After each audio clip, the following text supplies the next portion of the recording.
સુરતના મગદલામાં છેલ્લા 60 વર્ષથી યોજાતી હોડી સ્પર્ધાનું આ વર્ષે પણ આયોજન થયું, જેમાં 8 હોડીઓ સામેલ થઈ। હજીરા જેટીથી 8 હોડીઓ મગદલા ગામે પહોંચી।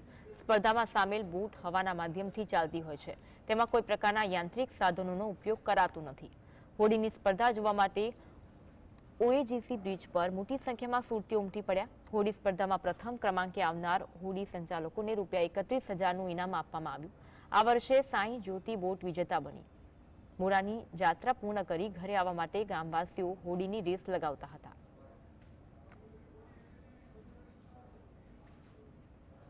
છેલ્લા 60 વર્ષથી આ બોટ રેસ અહીંયા થાય છે ગામમાં, અને આ એક બહુ મોટું પર્વ છે મગદલા માટે, અને આ સુરત માટે પણ એક બહુ મોટી વાત છે, અને બધા જ બહુ આનંદ પામે છે આમાં। કેટલી બોટ હતી?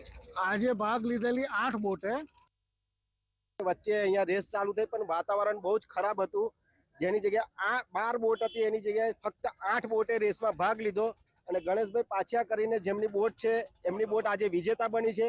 અમે સવારથી ત્યાં મોરાથી મગદલા સુધી અમે સફર કર્યો, ખૂબ જ એન્જોય કર્યું, ખૂબ જ મજા આવી। ખરેખર આ રેસ દરેક વ્યક્તિએ એકવાર માણવા જેવી છે।